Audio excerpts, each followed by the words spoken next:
This ain't no mystery. I fly right to city, east side to the west side, river to river. Jesus. I'm here because I am a roaring lion crying out righteousness. Welcome, everybody, to the Trust in the Lord Hour. I am your host, James David, Trusting in the Lord Manning. Of course, you've heard me say this 1,000 times, so one more time won't bother you, I'm sure, that we have been trusting in the Lord, and it got us through some very difficult times. I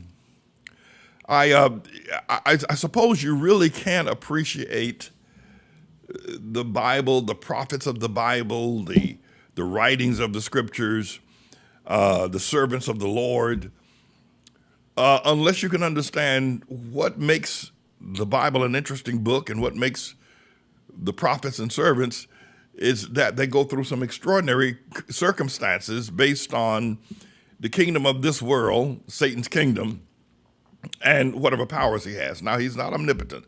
Satan's not omnipotent. He's not, that means he's power. He's not omniscient. That means he knows everything. He's not omnipresent. That means he's everywhere at all the time. Only God is that.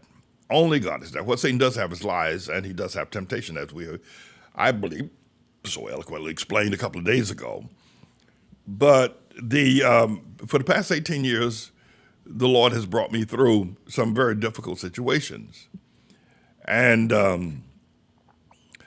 I want to reflect upon them because now I got through them by trusting in the Lord, reading Proverbs chapter 3, verses 1 through 12. My son, forget not my law.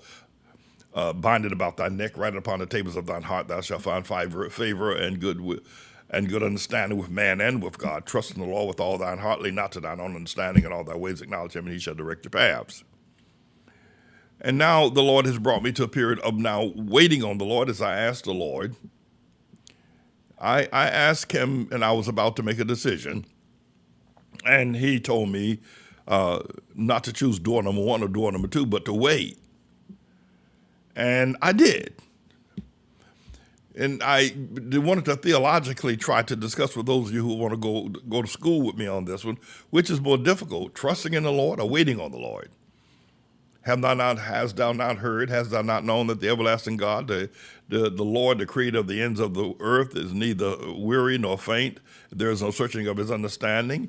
And he gives power to those that are faint, and to them that have no might, he increases their strength. Even the young man shall utterly fall, and even the young man shall utterly get weak and faint.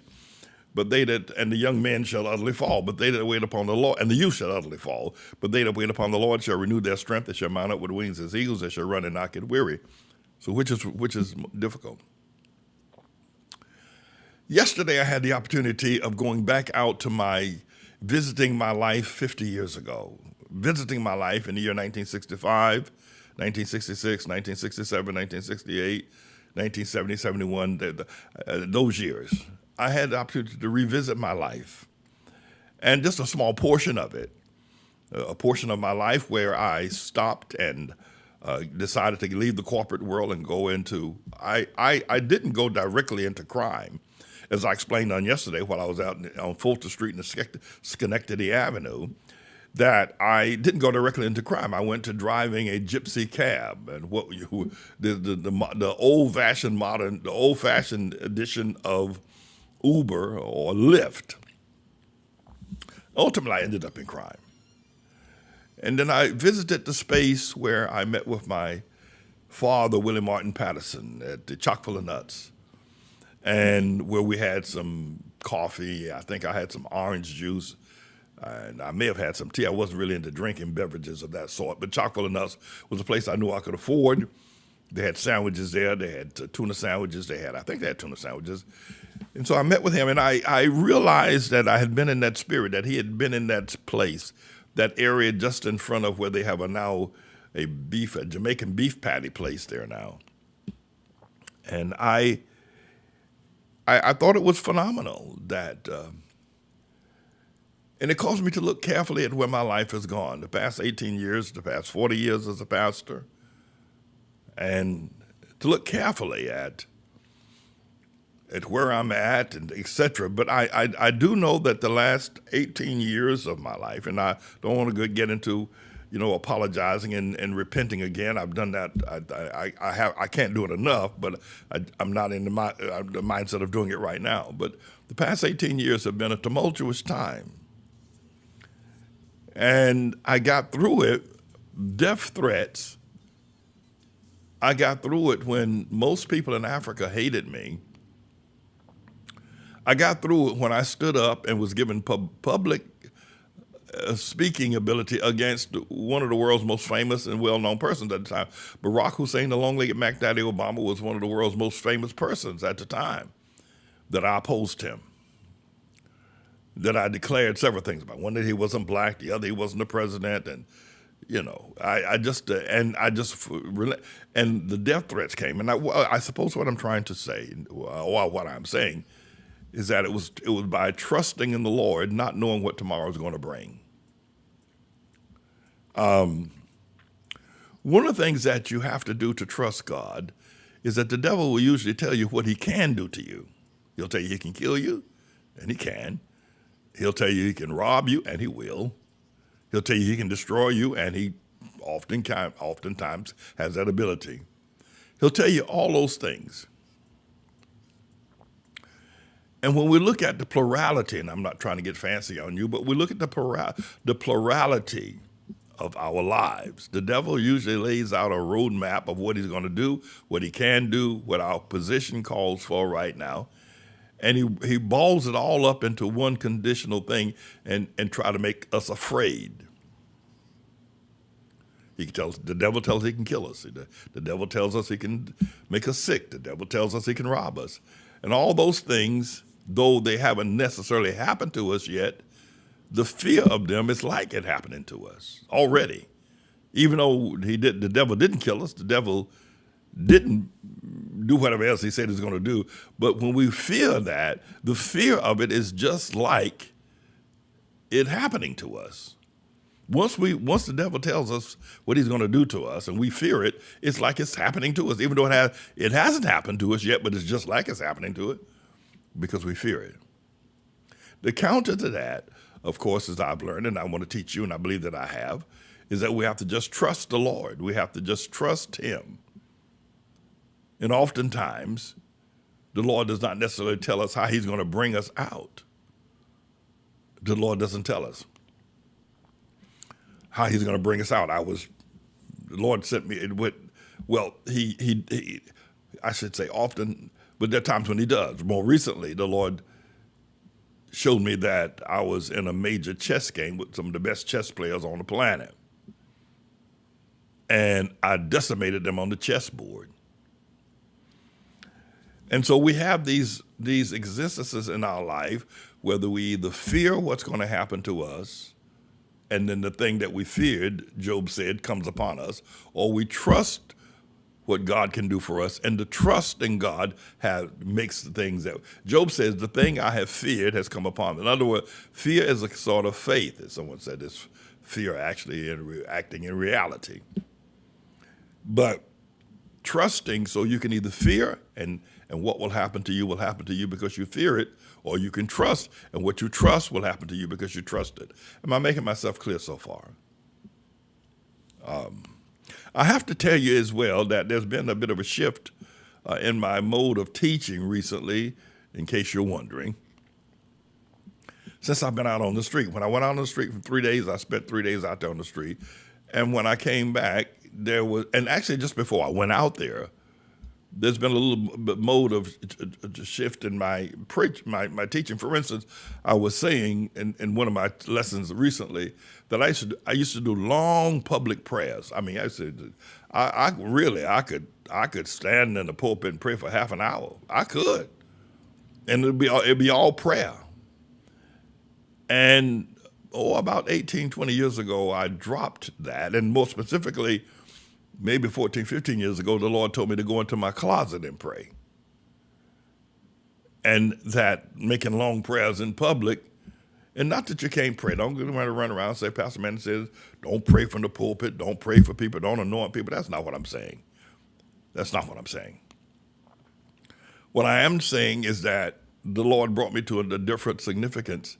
And so now I go into the closet and I pray. And I went out in the street and I'm trying to explain that my teaching potentially could be a little bit different than what it was before, that going out on the street has elevated me, I believe.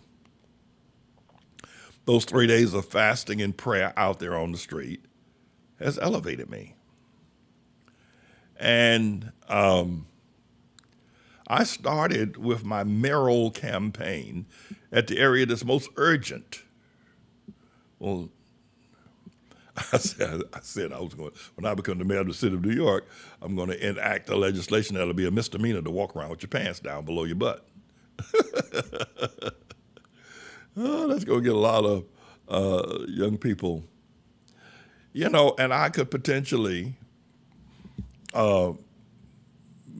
enact legislation that the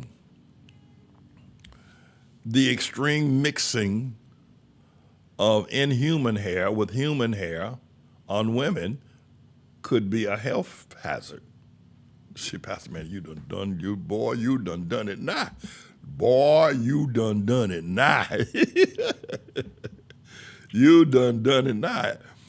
Because what we have, if you do you mind if I share these things with you? I'm going to be the next mayor of the city of New York. I've told everybody that I've been the last 4 or 5 months. But a large part of the problems in New York City, of course, homelessness is a major issue. There's no doubt about it. I'm going to cure it. And God will show me how. The Lord will show me how to provide housing. But the area of my being a spiritual mayor, right? And for it to be a misdemeanor to walk with your pants down below your buttocks showing your underwear, that would be a misdemeanor. And it will show up on your record when you apply for a job, go to college, or apply for a credit.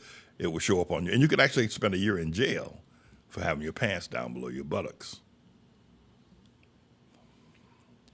Now, that might be okay with some people and might not create as much of a ruckus as perhaps some of the other things that I'm going to say, such as, and I find these things very concerning, that too many of our young women are wearing inhuman hair on their bodies, on their backsides, and I am not sure that that's safe. I'm not sure that it is healthy. I'm not sure that it is wise. I'm not sure that it is culturally what we ought to be doing. So you say, well, Pastor Manning, how's that got to do anything with mayoral campaign? Because we need to. The problem with our society today is that there's so many things that we're immorally doing. That we are immorally doing. And in fact, someone gave an estimate of how much money is spent on inhuman hair. And it's in the millions and millions of dollars that go out of our neighborhoods. And we spend a ton of the money. So those are some issues, Pastor Man, that you should stay out of people's business, stay out of their personal lives. I'm going to be a spiritual leader. I'm going to talk about the issues I think are important. And it's our mindset that get us to where we are. Certainly homelessness is a major issue. The major issue of people having to sleep on the street, that should not be. How did we get to the point where you've got nearly 500,000 people, according to the Coalition for the Homeless, and that's statistics that they gave in February of this year, that are homeless, that don't have a key in their pocket, that don't have toilet paper, that they haven't bought a roll of toilet paper. And I would go on, as the mayor of the city of New York, I would go on public address system, on the news, one of maybe news channels, and say, how many people in New York have not purchased a roll that's over the age of, let's say, over the age of 18, that has not purchased a roll of toilet paper in the last year. And you'd be surprised at the number of people who would raise their hand. Something as basic as purchasing toilet paper, they haven't done it because everywhere they use the toilet, it's always someone else's toilet and always someone else's toilet paper. You say, well, Pastor, man, that's getting a bit personal, don't you think? And it's embarrassing. We need to understand the depths of homelessness, not just the fact that people don't have a roof over their head, they don't have toilet paper either. And what that does, that begins to degenerate the intellectual, the social, and the spiritual morality of people. And so many people who you might see in New York now that are walking around talking to themselves or pushing people in front of trains or doing things that generally mean that they've lost their mental acuity, that they're psychologically, they need to be arrested and put in Rikers Island. That didn't start when they were born. That got started when they started losing basic touch with life, such as buying toilet paper, having a key to in a building that they live in, having a window that they can look out of. There are people who don't have a window personally that they can look out of. If they looked out a window, it's some other window. And in the places where they stay, there are no windows. And you say, well, Pastor Man, how's that important? It's important. Well, let me put it to you this way. Have you ever heard any other person who's trying to solve the problem of homelessness address these issues? No, you haven't. But these are the issues that lead to sometimes, if you will, mental problem, mental acuity, psychological problems, and people who then their mental establishment, mental stability begins to deteriorate. When you look at the fact that young boys wear their pants down below but what's the mental cause of that? What brings that sort of mentality? As opposed to wearing a blazer and a pair of gray pants. What's the mental? And so we began to look at it. How does that lead to shootings in the street? How does that lead to young boys shooting one another? How does that lead to young boys not making women pregnant and not caring for their children? How does wearing your pants down below your buttocks, which is totally inhuman, these are the kinds of things that the mayor needs to be talking about. In addition to, we talk about budget, we talk about the budget crisis, we can talk about what needs to happen, and how we need to spend, how much money we need to spend on transit, how much we need to spend on police. I'm of the mindset that these two issues, and please listen to Pastor Man very carefully and pray about it before you get an attitude. I believe that with our young people and older people as well, in terms of the amount of inhuman hair that is purchased and that is worn, that can contribute to other social problems and can lead to other social problems. I believe that wearing your pants down below your buttocks can lead to other antisocial problems. I believe that I've seen women with inhuman hair that must weigh at least 5 or 6 pounds. There's so much of it.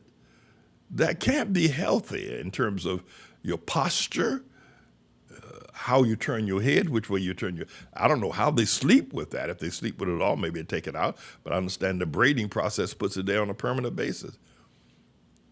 And then they like to put, sometimes after they have 5 to 10 pounds of inhuman hair on their bodies. That's inhuman. That's, first of all, inhuman to your spinal cord. It's inhuman to maybe the way you can see, or the way you turn your neck, or maybe it's inhuman to the way that your brain cells work. It's inhuman. It's just inhuman. And then, of course, then people like to put, plastic bobs or little trinkets on it to even decorate it even more. That's inhuman. And it may affect your spiritual ability. It may affect, and so I declare that today will probably cause a lot of people to reject me as mayor, because they say, well, Pastor Man, but I'm going at a problem that specifically affects just one group of people, and that's Hamites. Is that right? The other people don't do that. So that needs to be cleaned up. Why is it other people don't? Why? Well, you say, well, because they have longer hair, and I don't know, maybe, whatever the situation. But it may affect our spiritual. What about pulling your pants down? What about pulling your pants down and walking around the street with your pants down? That usually affects the. So I would be going at a particular group of people. But and it could lead to homelessness. It could be why the homelessness. I believe that a large portion of the reason why there is homelessness is because men are not men anymore. They're not strong anymore, and most of the people that you see are homeless. And the women that you see living in shelters, they're in shelters because they got children and they've been abandoned by some weak man. And all that needs to be addressed. And I've got 40 years of experience of it. So I'm going to ask you to send me to City Hall.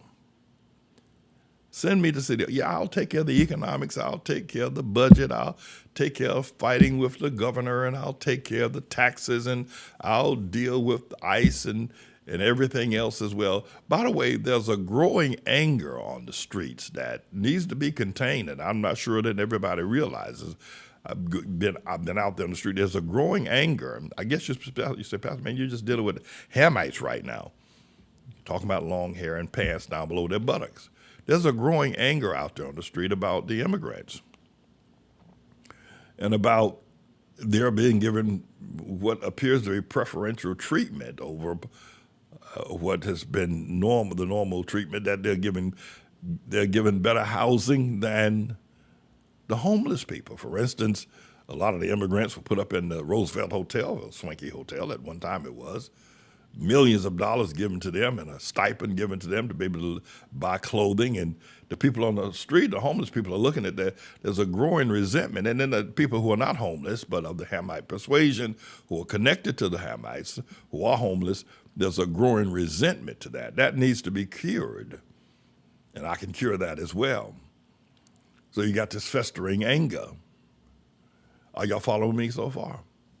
So now that I've told you that waiting on the Lord got me through some of the most, trusting in the Lord got me through some of the most tumultuous times I think that a life could have. And now I'm waiting on the Lord, and I believe the waiting situation can be even more, if you will, imposing. If you feel what's going to happen to you, it's going to happen to you. If you trust what's going to happen to you, it's going to happen to you. Let me say this to you. I'm going to ask you to send me to City Hall. New York City Hall. We need to get some pictures of City Hall and Gracie Mansion, where the mayor lives and where I'm going to ask you to send me to City Hall. And let me ask you this. And no matter what city, whether you live in Lansing, Michigan, or whether you live in Salem, Oregon, or whether you live in San Diego, California, or whether you live in San Antonio, Texas, or Little Rock, Arkansas, or Paducah, Kentucky, it doesn't matter where you live, you can send me to City Hall in New York. You can send me to City Hall in New York. I'm going to ask you to send me there. And the way I want you to do it, I want you to go to manningformayor.com. I want you to go there, manningformayor.com, and I want you to make a donation. I want you to make a donation at manningformayor.com, and at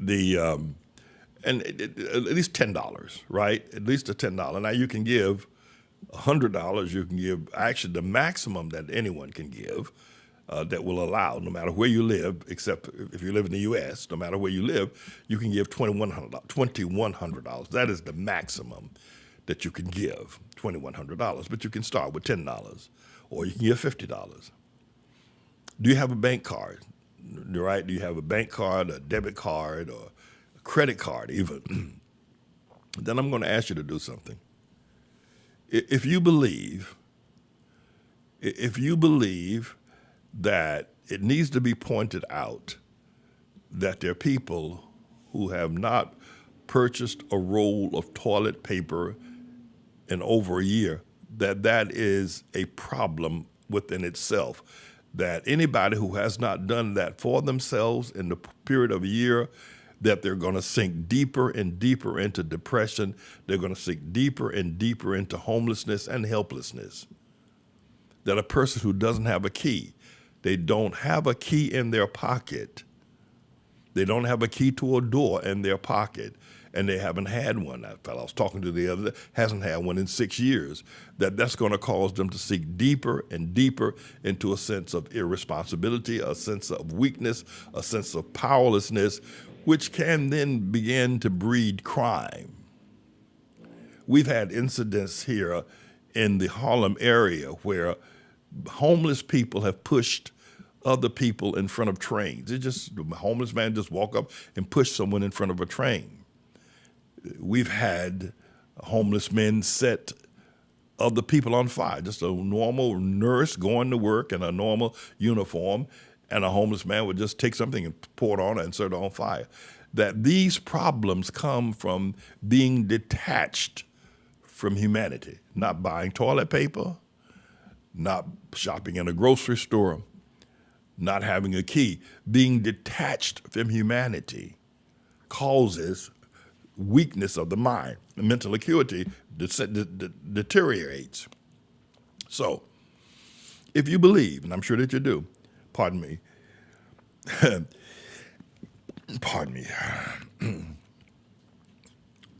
and that in addition, in cooperation with men wearing, or boys wearing their pants down below their underwear, showing their buttocks, has contributed to the fact that they are lowering their standards.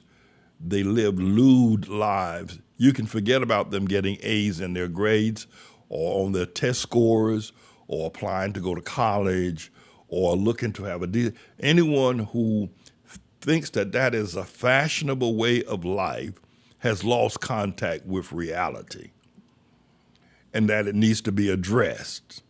And you've never really heard anybody fully address it, mainly because it's with the Hamite generation, or Hamite population, I should say. If you believe that someone should address these young men, tell them to pull their pants up, if you believe you should say to the beautiful young women, sweetheart, you're beautiful. You don't need all of that extra inhuman hair on your body. You don't know what it could be synthetic. You don't need that extra inhuman hair.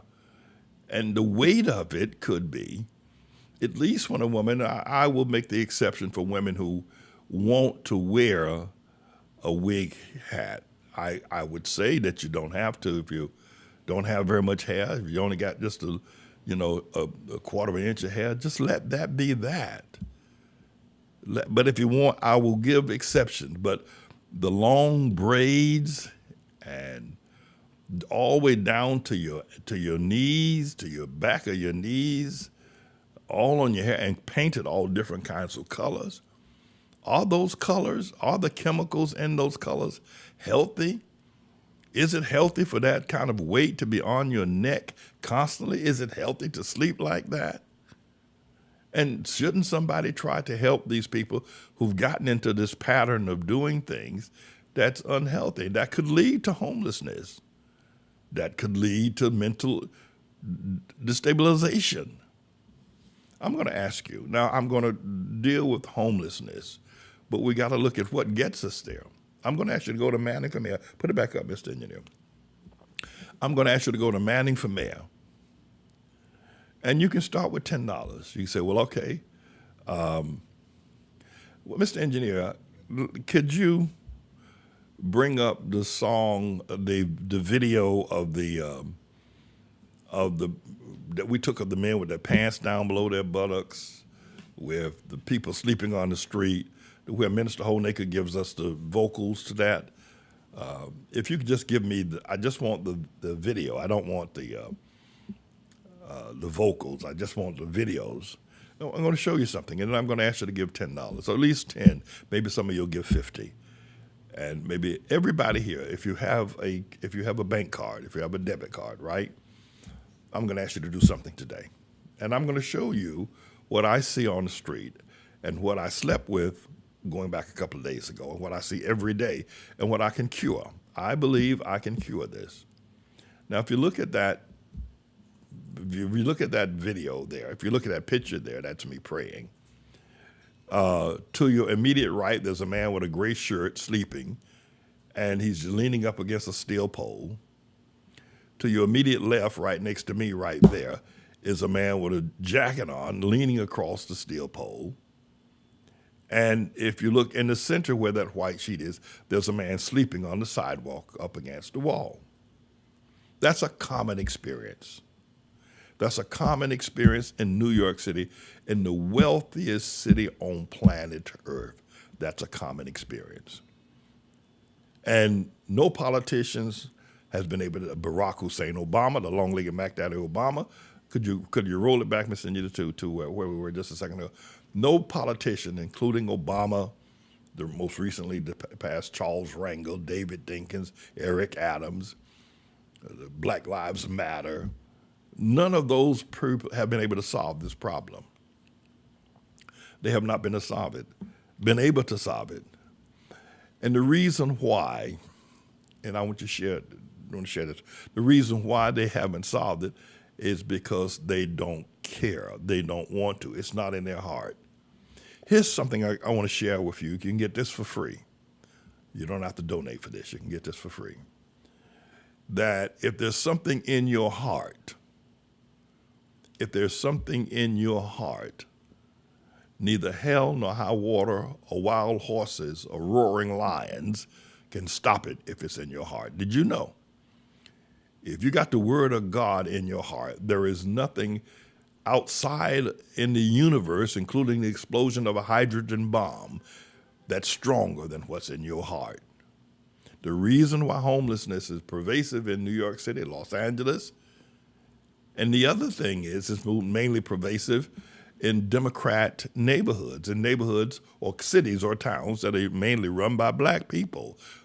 In cities or towns across America where there are, and I'm not saying Republicans are better, but in this regard, in Republican domains, you don't see this amount of homelessness or poverty, mainly because there's a different criteria. But so let it roll, mister. Just let it roll so I'll pick up on it.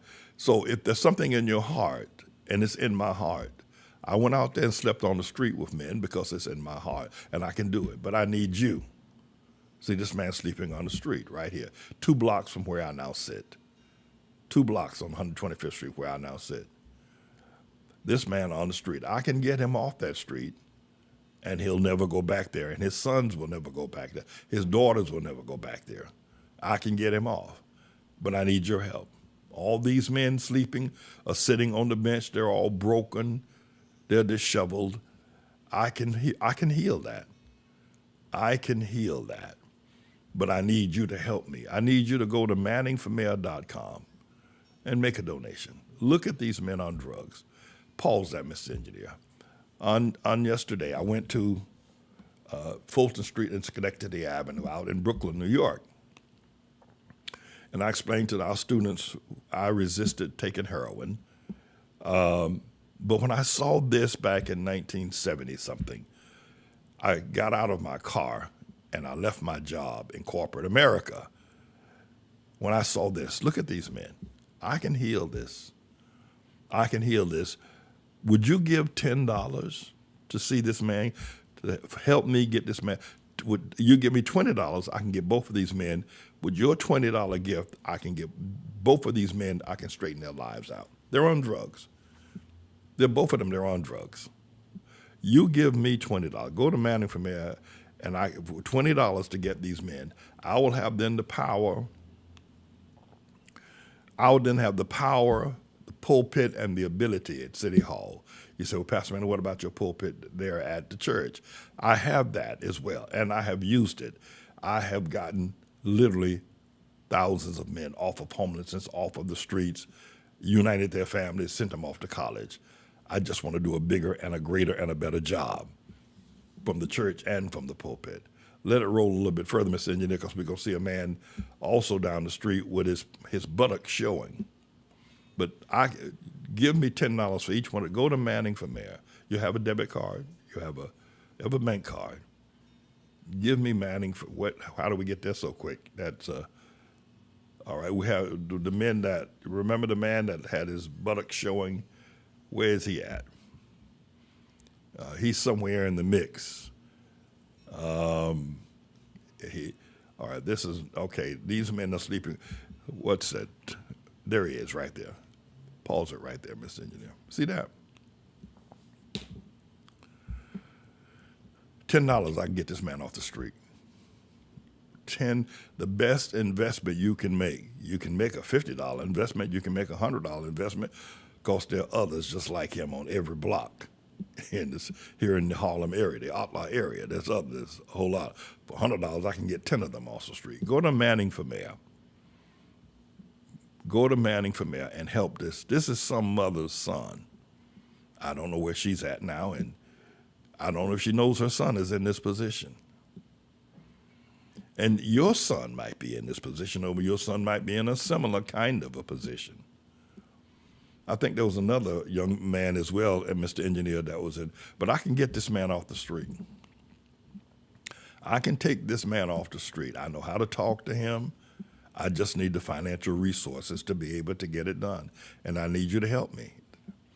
I need you. You can go to manningformayor.com. It's our website, manningformayor.com.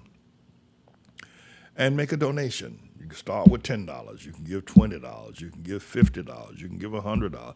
You can give $200. And for every $10 you give, I can get these men off the street. For every $10 you give, this is another man right now. This is live. This is a man pushing his cart. He's probably collecting bottles or cans or whatever that you see going south on Lenox Avenue.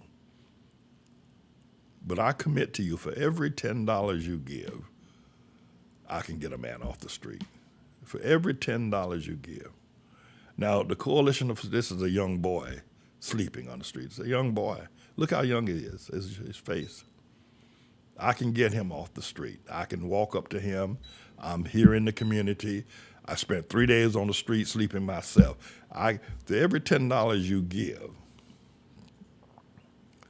I can get a man off the street. For every $100 you give, I can get 10 men off the street.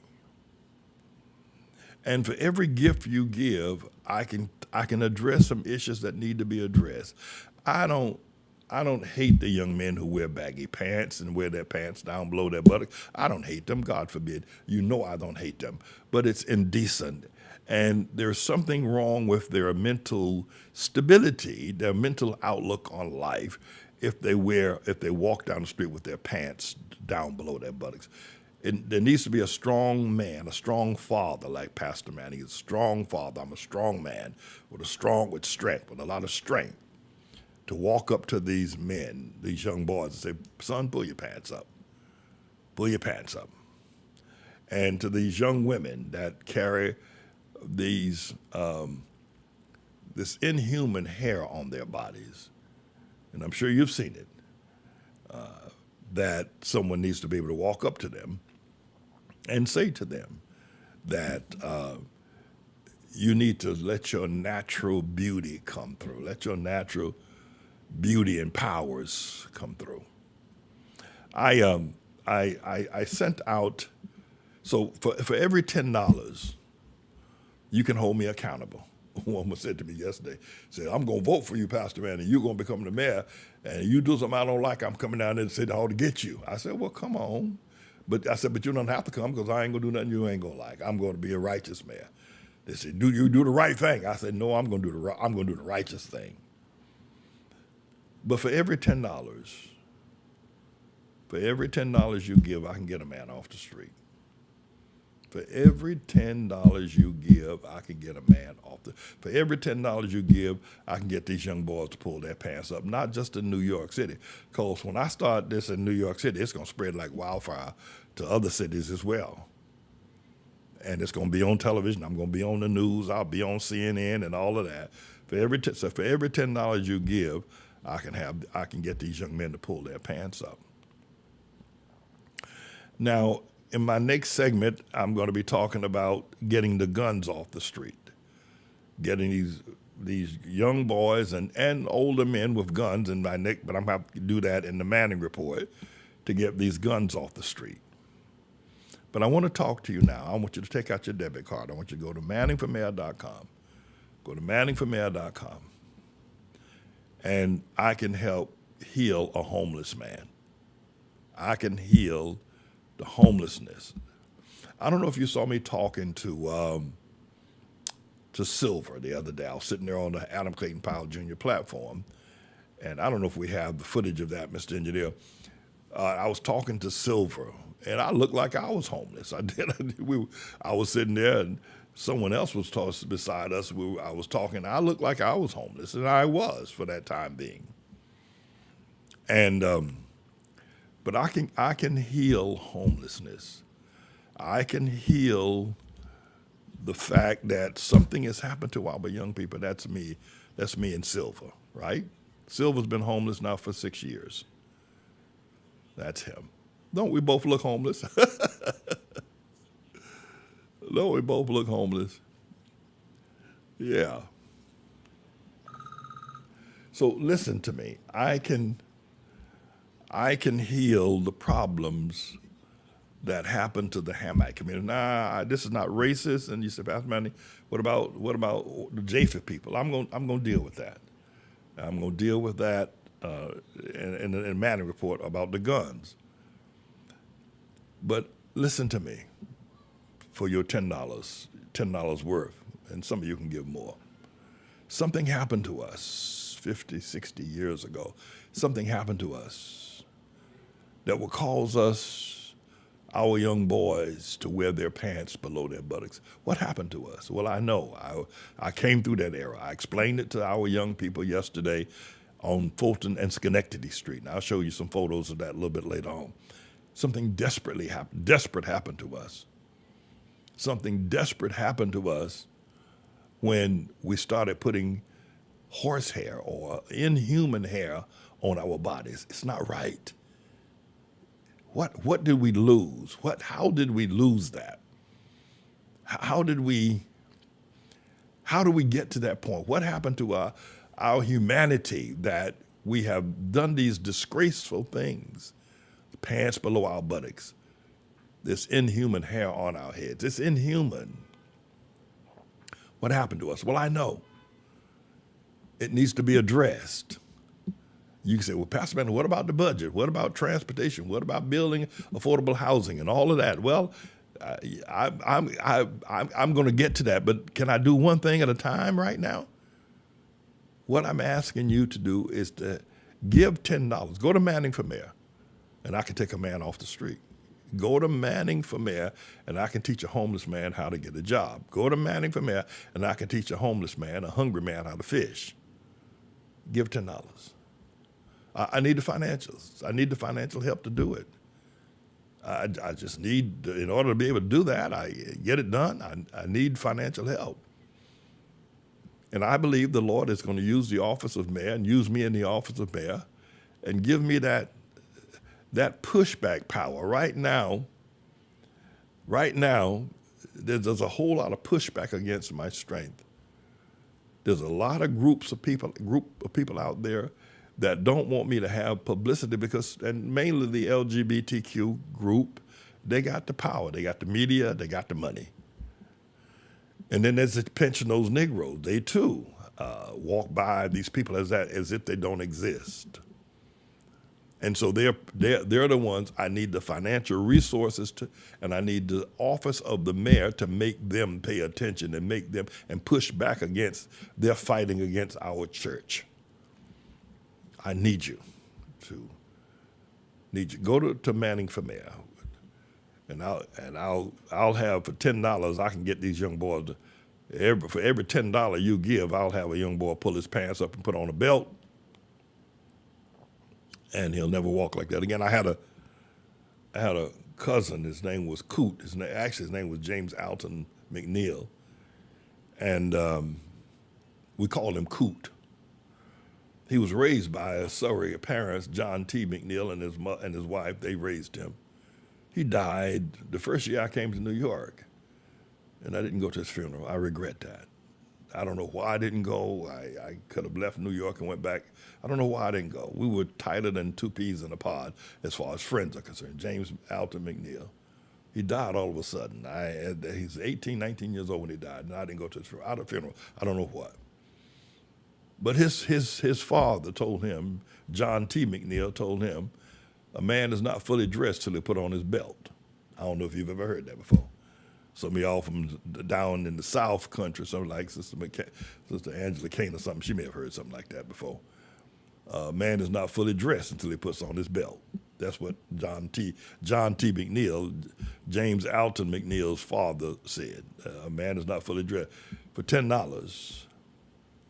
He said, Pastor, man, that's not the kind of talk that mayors talk. Mayors talk about, they're going to build houses, they're going to legislate this, that, and the other. That's all that maybe need to be talked about. But right now, we got a more serious problem. We got young boys who, if they don't pull up their pants, they're not going to be able to rent an apartment. They're not going to go in the bank. I don't know if y'all ever heard that song by Bob Dylan, 115th Street, 115th Dream, where he said, I walked in the bank and asked the banker for a loan, and he asked me for some collateral, so I pulled down my pants. I don't know if y'all heard that. But if we don't teach these young men, we're creating problems 5, 6, 5, 10, 15 years from now. The problem going to be worse. If we don't stop him now, if we don't build integrity in this young man now, who's got his pants down below his buttocks, if we don't build integrity in him now, he's going to be a worse problem. He's going to be homeless 10 years. We can at least stop the next crop of homelessness. The men we got on homelessness will not grow. If you'll give me $10, give it to me. Give me $100. Give me $1,000. Homelessness will not grow. Whether or not we can, and I will get rid of it as it stands right now, but we can stop it from growing. If we don't do something about these young men now, about their mental acuity, about their deranged way of thinking, they're disgraceful, despicable. You can't get a loan. You can't go to you can't buy a house. You can't rent an apartment with your pants down like that. You can't. So you're going to be homeless. We're creating more homelessness by allowing these young men to walk around with their pants down. We're creating more problems by walking around like these men. So we can stop it. At least homelessness won't grow. It'll die off after 10, 15 years, or five years actually, because there'll be no more young men entering into the streets of homelessness because we pulled up their pants, wiped off their mouths, and got their acts together.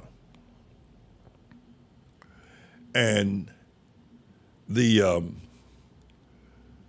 women that wear the extra inhuman hair in their heads. Let me just back up for just a second. I told you that since I went out on the street, that my teaching has gotten a little, if you will, gone to another level. I told you that, right?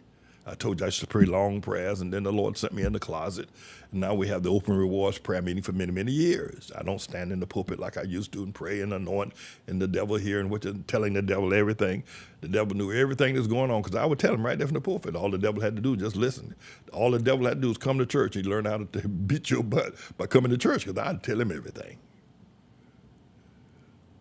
I told you that as a result of my going out on the street, I found the answer. I had to go to the root of the problem. I went to the root of the problem. I went to the homelessness. It wasn't just finding out having homeless people living in this building, which they do. It wasn't just that. I had to go out there where the homeless people live to come back with what I'm telling you now.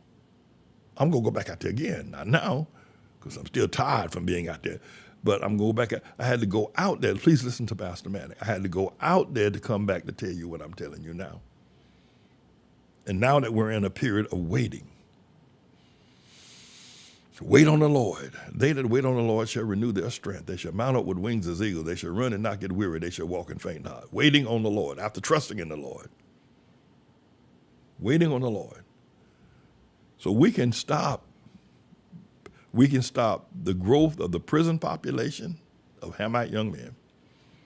We can stop the growth of the homeless population. These are two populations that I'm very familiar with. We can stop both of those we can stop the growth of both of those. We can stop the growth of the homeless situation. We can stop the growth of the prison situation by having those young men pull up their pants. In fact, Mr. Engineer, we're gonna chime out with the song with Minister Honecker is singing, right? So we can get the whole scope of what I've taken pictures of. And every time you see one of these homeless men nodding out on the street, etc., we can stop the growth of that, but I need your help. Will you give $10 to take a homeless man off the street? Will you give $10 so I can teach a young man how to pull up his pants? Will you give $10 for that? Will you give $100? Will you give $50? Back and forth. Will you give $70? Maybe some of y'all might like to give according to biblical numericals. So you'll give, you'll give $12 or you'll give $40. The Bible, you'll give $70 or you give $120 according to biblical numerical. Because the Bible does use numerical strength. There is a strength in numerical situation. But go to our website at Manning for Mayor, take out your debit card, take out your credit card, and I can take a homeless man off the street. Go to manningformayor.com and I can have these young boys pull their pants up. And once I get them to pull their pants up and tighten up their life, they will not end up in jail, they will not end up in prison, and they will not end up on the street. And that's where all this is coming from. That's why it's all coming from the behavior from years and years ago, and now it is festering in our faces that we didn't correct it. Politicians are too busy talking about the police and this and talking about white and black relations and this, that, and the other. They're too busy focusing on that rather than focusing on the problem right in front of their face, right under their noses, sleeping in their own homes. Politicians, the assemblymen, the council person, the senators, the congressmen, their own sons sleeping right there in their own homes with that madness going on. Send me down to City Hall. Give me $10. Give me $10. And the life you save may be your own. The child that you save might be your very own. But we can. I told you I'll cure homelessness in the next 100 days. And I believe this. I believe this, that I'll call a meeting of the homeless. I'll call a meeting I'll ask the city for the use of Met Stadium, Shea Stadium out in Flushing, Queens. No, maybe Yankee Stadium right here in New York City. I'll do it in Yankee Stadium, right? Y'all know the Yankee baseball people. I'll ask for the rights to use the city. I'll call a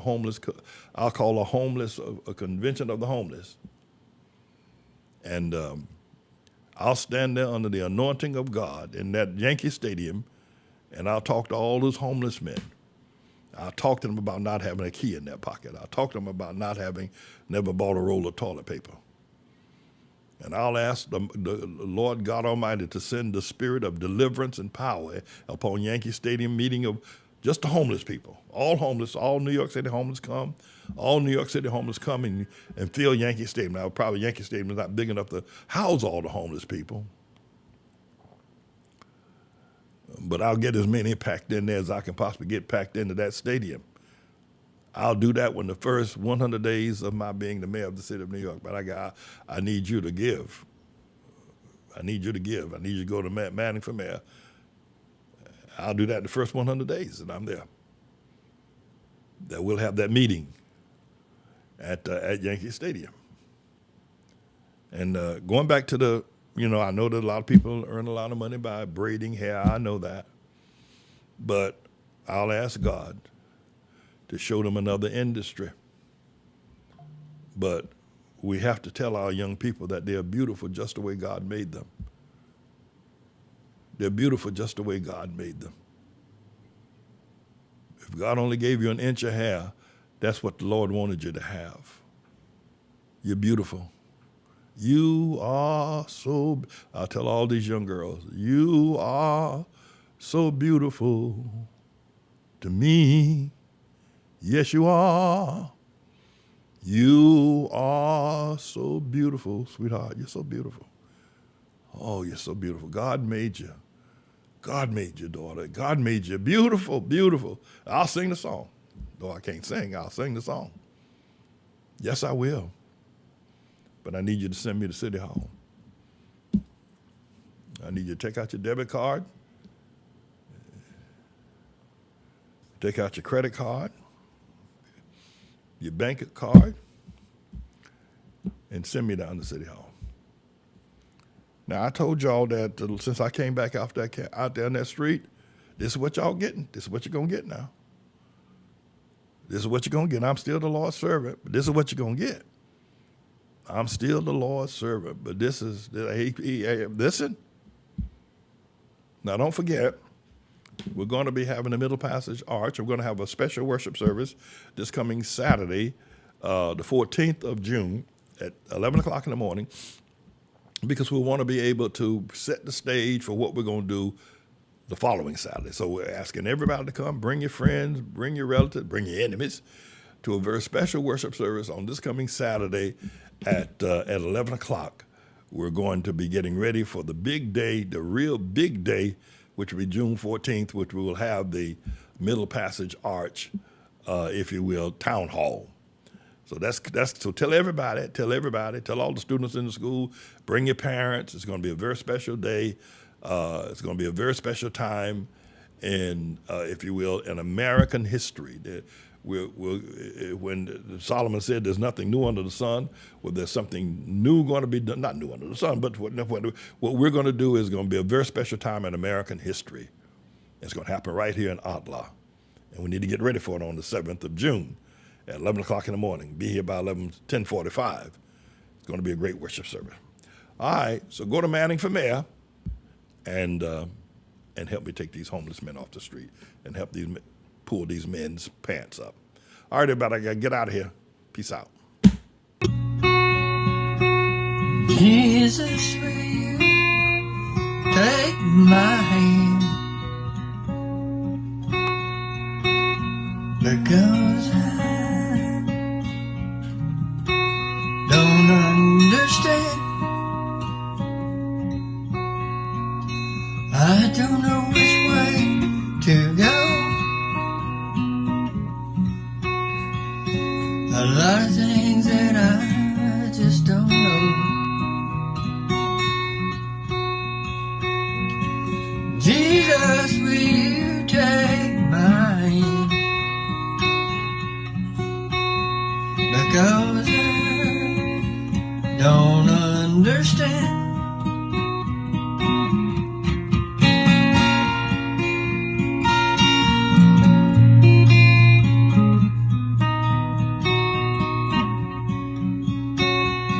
It's a long, dark road, and I carry a heavy load.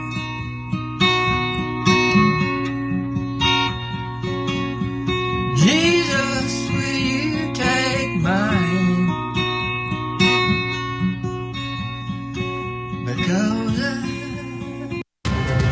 Coming to you live from New York City, it's the Manning Report with your host, Dr. James David Manning. The truth behind the news and the news behind the headlines.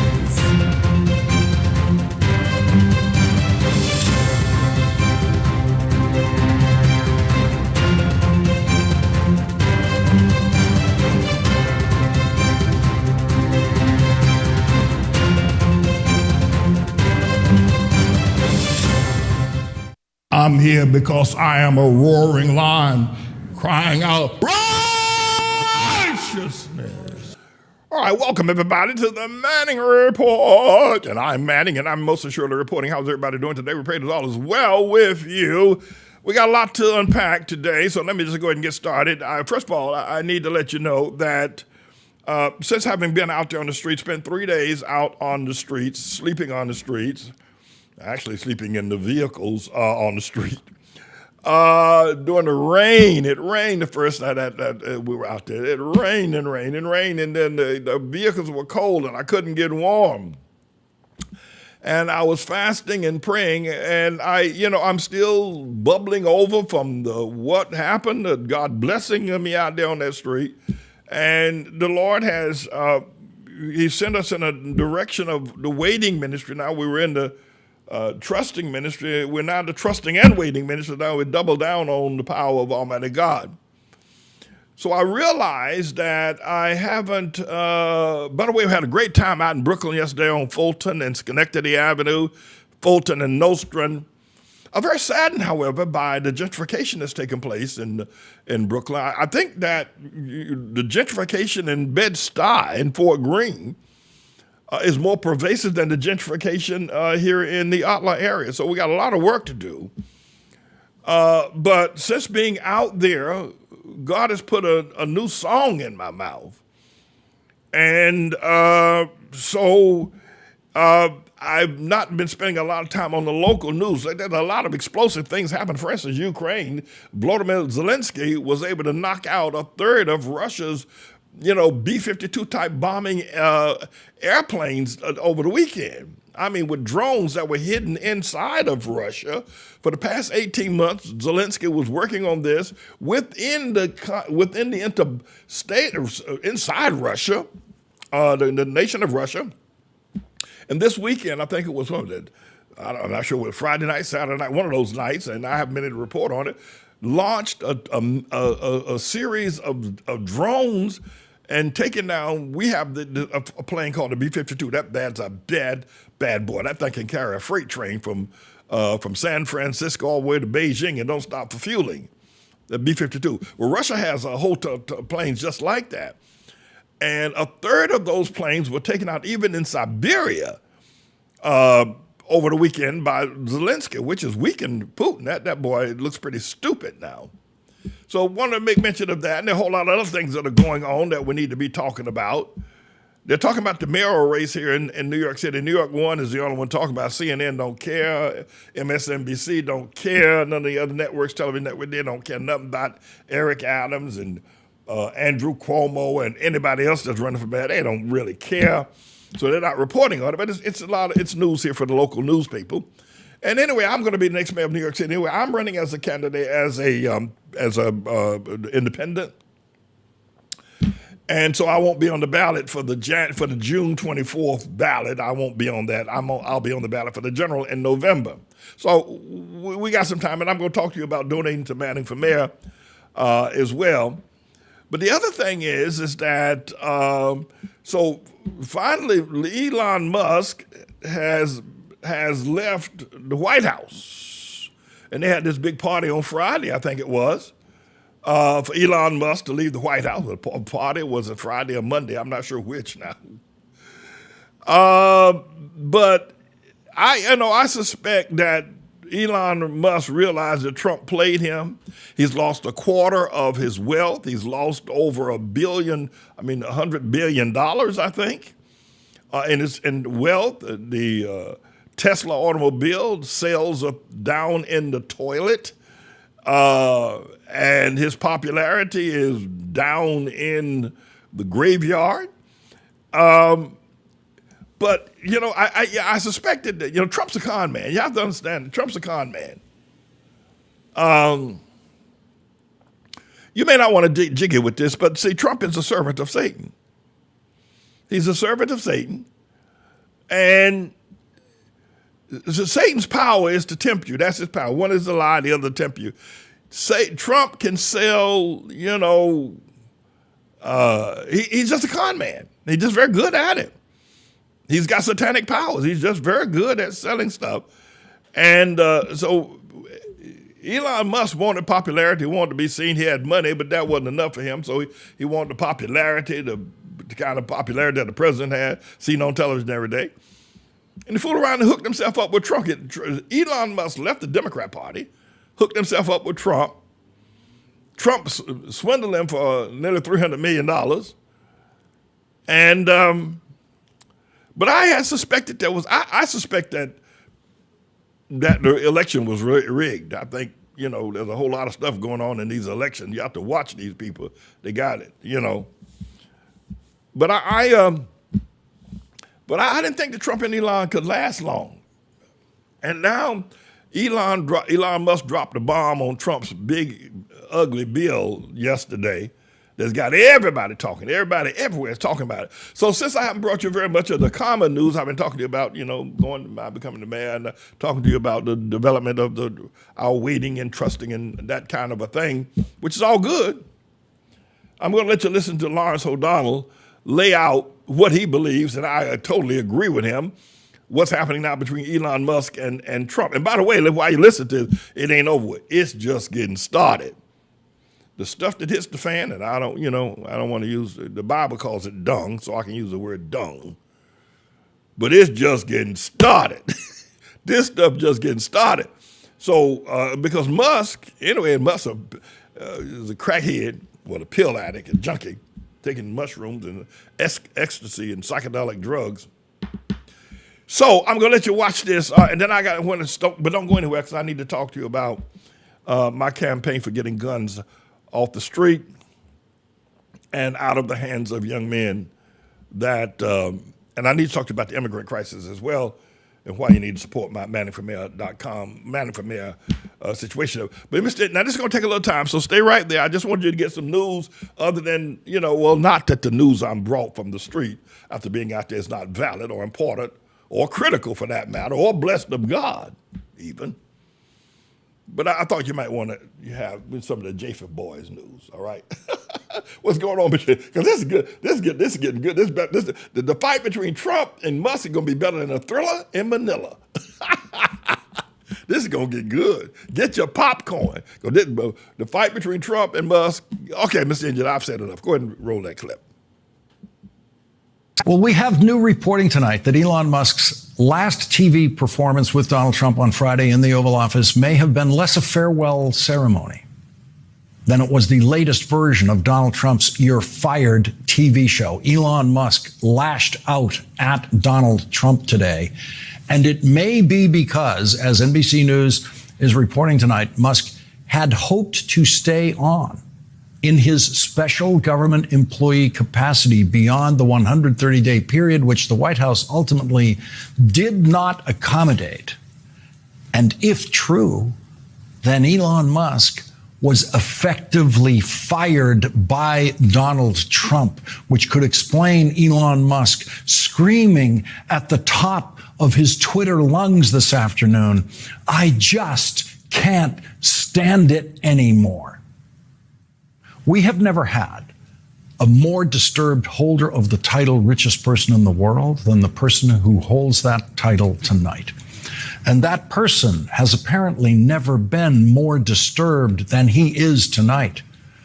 And Elon Musk has, over the years, publicly discussed suffering from depression and disturbances of various kinds for which he sought treatment that included carrying around a box of drugs during the last presidential campaign, according to reporting in the New York Times. The Times also reported that Elon Musk used ketamine, Adderall, psychedelic mushrooms, and of course, ecstasy, which is not a legally prescribed drug. With that in mind, imagine the tension Elon Musk must have been feeling today when at 1:31 p.m. he tweeted, quote, "I just can't stand it anymore." No previous richest person in the world has ever declared to the world, "I just can't stand it anymore." I'm speaking to you tonight from a building named after the once richest person in the world, John D. Rockefeller, whose riches were built on monopolizing the oil industry, but whose name now lives on in the Rockefeller Foundation, which for 112 years has been using Rockefeller wealth to do good in the world, something Elon Musk has chosen not to do. Elon Musk said today, I just can't stand it anymore. He wasn't talking about the feeling of being responsible for killing at least tens of thousands of people, approaching hundreds of thousands of people in Africa and elsewhere in the world who are now starving to death because Elon Musk literally took their food away when he destroyed the United States Agency for International Development, the largest famine relief provider in the world. When Elon Musk said, I just can't stand it anymore today, he wasn't talking about the feeling he has thinking about the people from whom he personally took away AIDS treatment medication that kept them alive. It's a tortured statement. I just can't stand it anymore. It's something that no previous richest person in the world has ever declared to the rest of the world.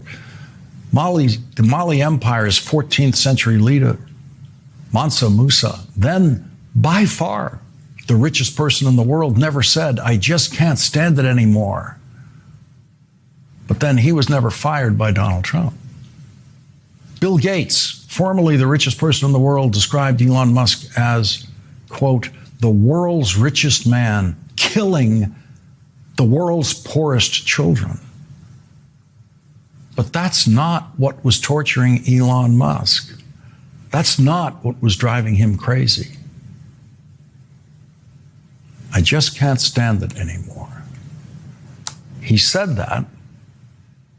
He said that because of his disappointment in Donald Trump. Elon Musk lasted exactly one business day before he exploded with, I just can't stand it anymore. Elon Musk was escorted out the door of the White House Friday before sunset. He stayed silent about all things Trump on the next business day, which was Monday, yesterday, and made it halfway through a 9-to-5 day today before he cracked on Tuesday and attacked Donald Trump with these words, I'm sorry, but I just can't stand it anymore. This massive, outrageous, pork-filled congressional spending bill is a disgusting abomination. Shame on those who voted for it. You know you did wrong. You know it.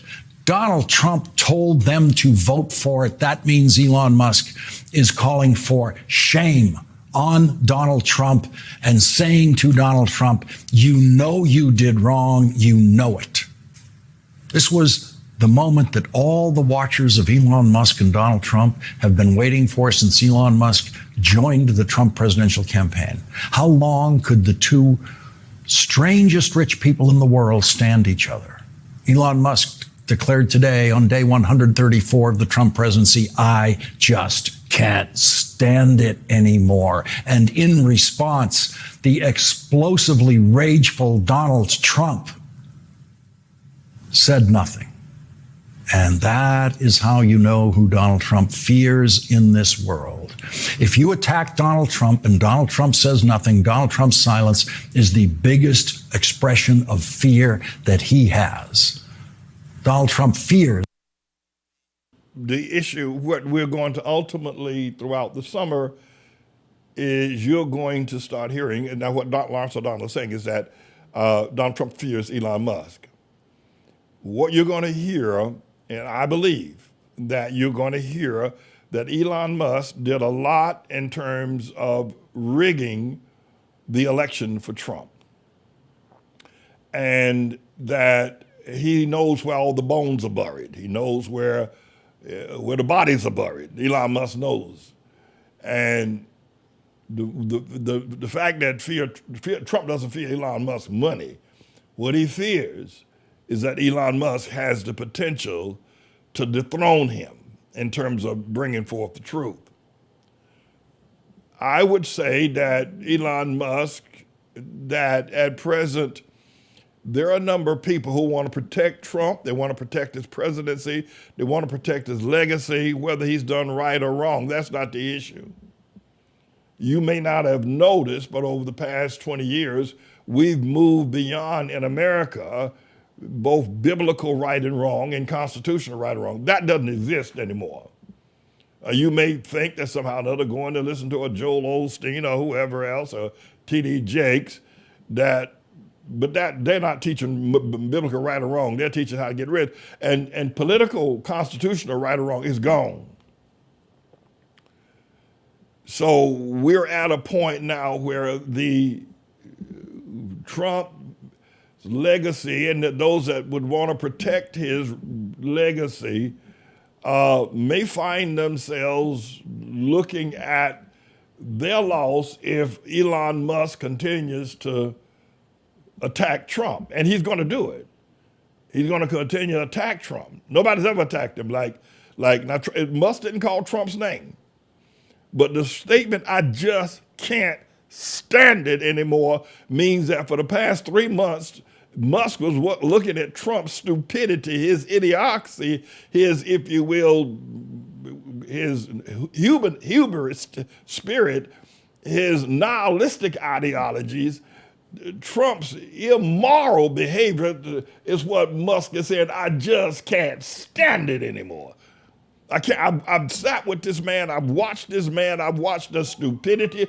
I've watched the idiots around him. I watched J.D. Vance call him Hitler, then lick his behind. I just can't stand it anymore. I've watched Mike Johnson bow down. I've watched the senators and John Thune. I've watched Lindsey Graham. I watched Marco Rubio, who Trump called 1,000 names as a little boy, now bowing down, and Musk said, "I just can't stand it anymore." It ain't over with. Let's listen to some more. Go ahead, Mr. Engineer. Is not being able to get more money from the richest person in the world. Donald Trump fears the richest person in the world turning his money against Donald Trump's candidates in Republican primary elections. And Donald Trump fears the richest person in the world convincing Republican members of the Senate and the House not to vote for Donald Trump's budget bill that Elon Musk now calls a disgusting abomination. A disgusting abomination. Semantic infiltration was a term that I only heard from the Harvard professor turned United States Senator Daniel Patrick Moynihan. He used it to describe a situation in which one side forces the other side to use its language to describe something. Rupert Murdoch did that with the title of his so-called cable news channel. It's not a news channel. It's a right-wing propaganda channel. But Rupert Murdoch called it Fox News. The second word of that title is a lie. But Rupert Murdoch, through semantic infiltration, knew he could force everyone to call his propaganda news through semantic infiltration, calling it Fox News, and it worked. And it usually does. There's another cable news network that claims to be objective in every way that has been calling the Trump Republican budget bill routinely the big, beautiful bill. And that is successful. Trump semantic infiltration into that network to force them to use his words, to call the cruelest piece of legislation of the 21st century beautiful. The Democrats have countered, calling it a big, ugly bill, and now the Democrats have another choice. They can call it a disgusting abomination and be quoting Elon Musk every time they do it. And so the successful semantic infiltration of the words big and beautiful met in head-on collision with disgusting abomination today. And disgusting abomination is now the headline phrase of this news cycle about the Trump Republican budget bill. 4 minutes after tweeting, "I just can't stand it anymore," Elon Musk followed that up with, "It will massively increase the already gigantic budget deficit to $2.5 trillion and burden American citizens with crushingly unsustainable debt." That is exactly what Democrats have been saying since the day Donald Trump and Republicans started talking about their budget bill. And they said that every day that Donald Trump talked about doing exactly this during his presidential campaign, that they were going to dramatically increase the national debt. That's what the Republican agenda has been from the start. And only now does Elon Musk realize what Republicans have always done to the national debt. Republicans have always increased the national debt. That is the only thing they've ever done with the national debt. And Democratic administrations have always reduced the deficits that have been run up by reckless Republican presidents and Republican Congresses. That is the budgetary cycle we've been in since the 1980s. Republican presidents increase the deficits. Democratic presidents from Bill Clinton forward come into office and reduce the deficits created by the Republican presidents. And then when Republican presidents get another chance, they run up the deficits again, and they Alonzo Donald, drop him. But I thought you might want to get some regular news. And since I have been, coming from the street, my news, my sermons, my messages, my revelations, the word of God revelations has been coming from the street since I went out on the street, now going on 2 weeks, and to sleep with the homeless to get an idea of that. I'm going to take a break, then I'm coming back, and I want you to stay tuned because I want to talk to you about taking the guns off the street, out of the hands of young men. I'm going to pull up their pants, I'm going to take off the braided hair, and I'm going to get the guns off the streets of here in New York City. So I want you to listen to this. It's very important that you hear what I have to say. And I have a track record of dealing with young people that is very successful. Now I need to promote it. I really need to get it in the newspapers and on radio about my ability to run an organization without a metal detector. But I'm going to get the guns off the street. I'm going to get out of the hands of these young people in New York City. I'm going to get those guns off the street. I want to tell you how I'm going to do it and why I need your help. Mr. Engineer, roll that clip and I'll be right back. Mayor Adams, you have the authority in your hand to release our church and school from this discriminatory tax lien law and the foreclosure actions that the courts have enjoyed. Show some support for working class people and set our church free. I mean, Eric, and I went down to City Hall and asked him to do this. He refused. So on the campaign trail, you're going to hear me talking about, that I asked Mayor Adams, and he could have come to our pulpit, call a press conference, and say, courts, Mellon Bank, set this church free. The city will be responsible. He could have done all he could do that right now. And we have served over 2 million meals to the city of New York. Never asked for a penny. No federal funding, no state funding. We have graduated over 500 students out of our schools. No state funding, no federal funding. And yet, I asked him to set our church free from this water and sewer bill, and he won't do it. I mean, what kind of devil is Mayor Eric Adams and all the other city officials also that won't do it? That's why I've got to become mayor. These devils, listen, all the city council, the mayor's office, it's a church for crying out loud. We've served 2 million meals and everybody knows it. We've graduated over 500 students from our school, and yet they want to shut it down. Why? Why, Eric? Why, Eric? Why are you so mean-spirited? Why are you so hard-hearted? I'm going to raise it against you. I pray that after the primary, it'll be me and you on that debate stage. And every time I open my mouth, I'm going to remind the world how you stood by and watched them threaten and put our church and our children on death row when all you had to do is just say the word. But you wouldn't do it. You would not do it. Why, Eric? Why? Why? To lift us up from off the ground, to bring the proud and mighty down, to heal our hearts when we don't understand. Yes, he's big enough to prophesy the future. Yes, he's big enough to cleanse the darkest sin.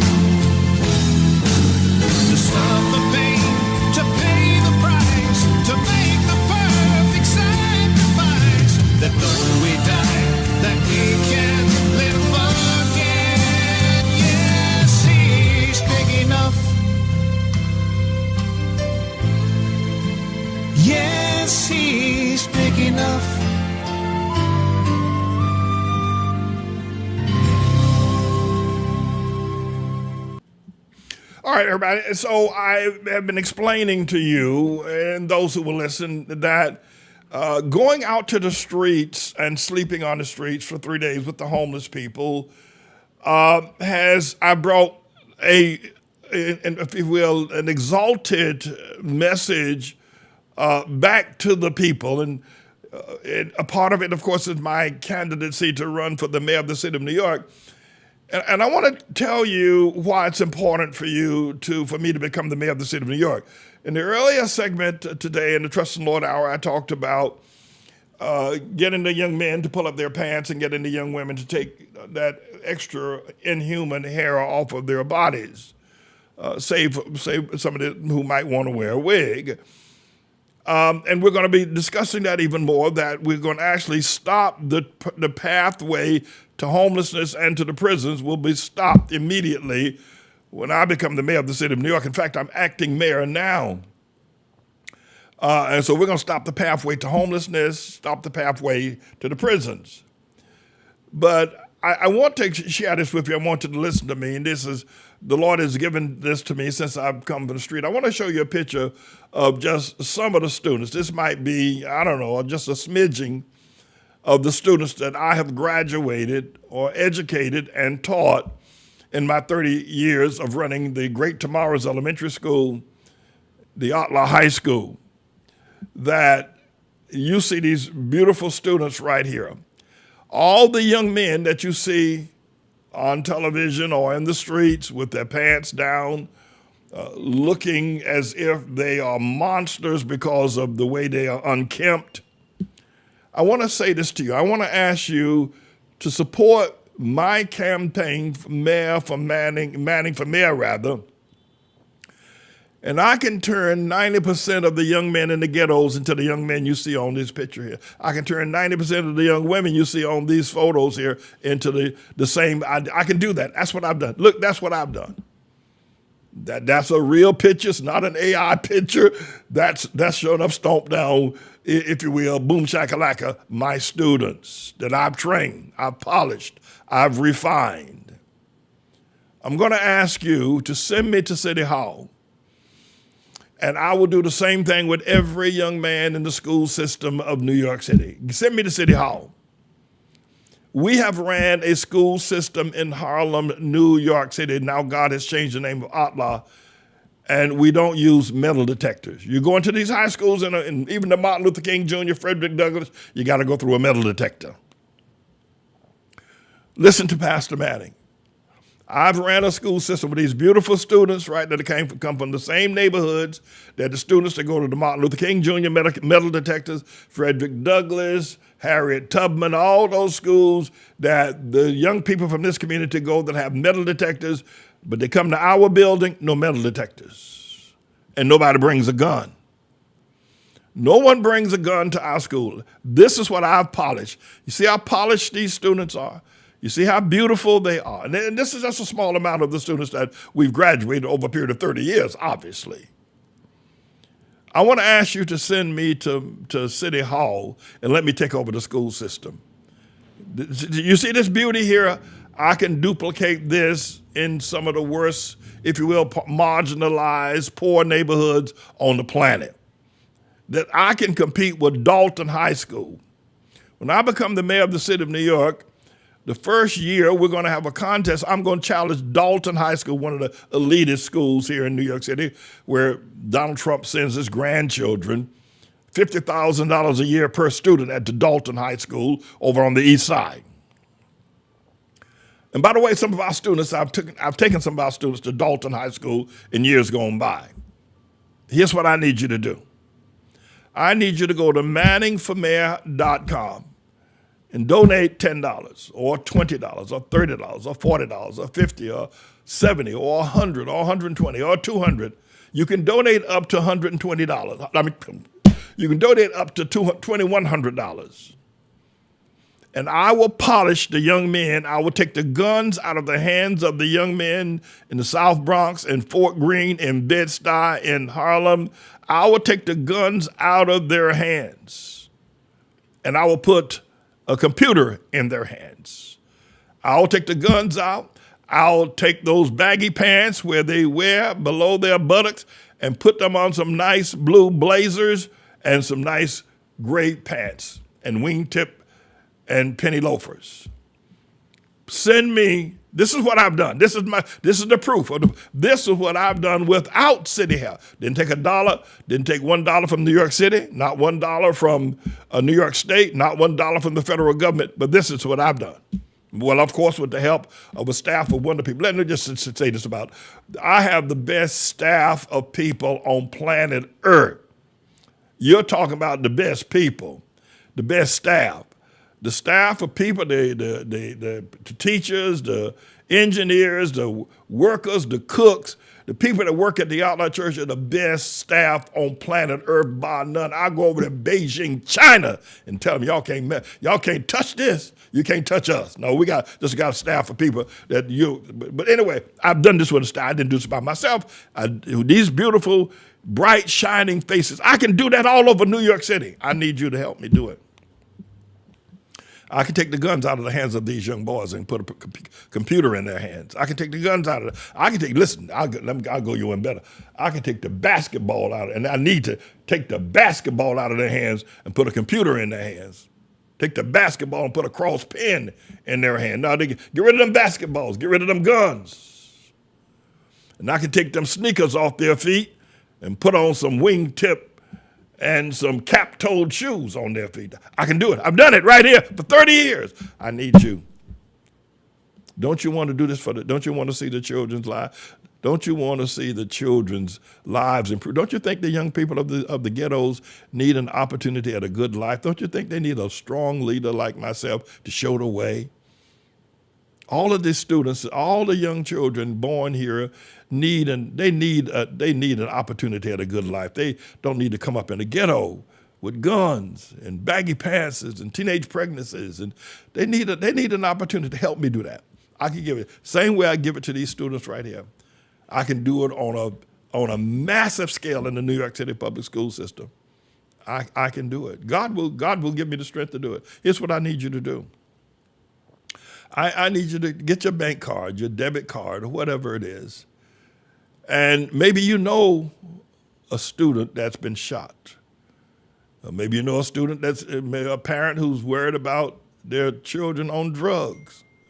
Maybe you know about that. Their children on drugs, their children got guns. I need you to go to our website at Manning for Mayor. Go ahead. Go to Manning for Mayor and make a donation.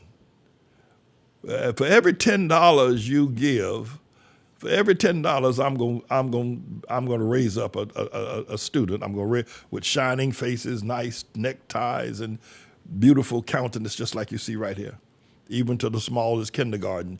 For every $10 you give, I'm going to raise up a child that will never see the inside of a jail. I promised parents that for 30 years.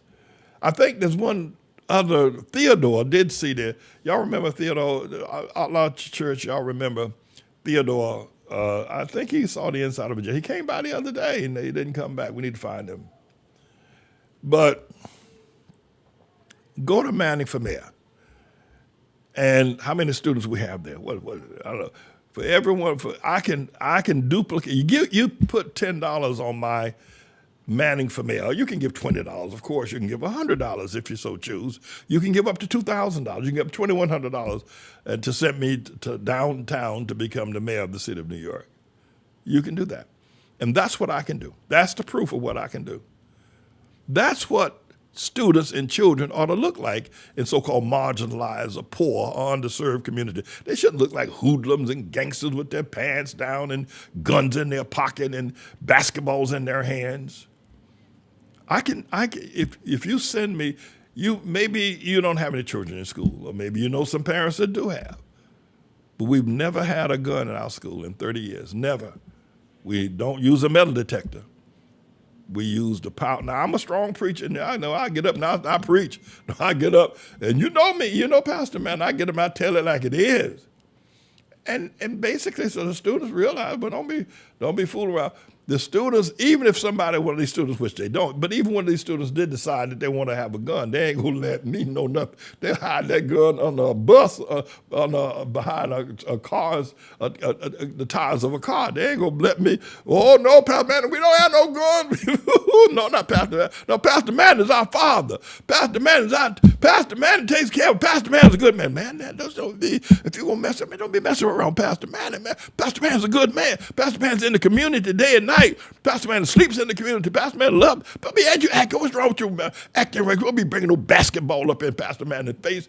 You won't bring no gun. What's wrong with you? No, sir. No, I'm telling you what they say. I'm telling you. I'm asking you. Send me down to City Hall. Send me down to City Hall. ManningForMayor.com. And I can do this. You see these students right here? I can do that all over New York City. I can do it. I've done it for 30 years, and I do it every year. So would you go to the website at ManningForMayor.com and make a donation? You don't have to just give $10. I mean, I figure everybody's got $10. No, anybody who says they can't give $10 ain't telling you the truth. They ain't telling you what Jesus loves if they say they ain't got $10. But you can give more. This is what I can do. This is what I've done every year for the past 30 years. My friends, I can clean up the ghetto. I can get the guns out of the hands of these young men. They won't have time for guns. We've had 30 years. I think we've had just one teenage pregnancy. And I'm not sure how close that was. We've only had one teenage pregnancy in 30 years at our school. And we've not had one fight. No bullying.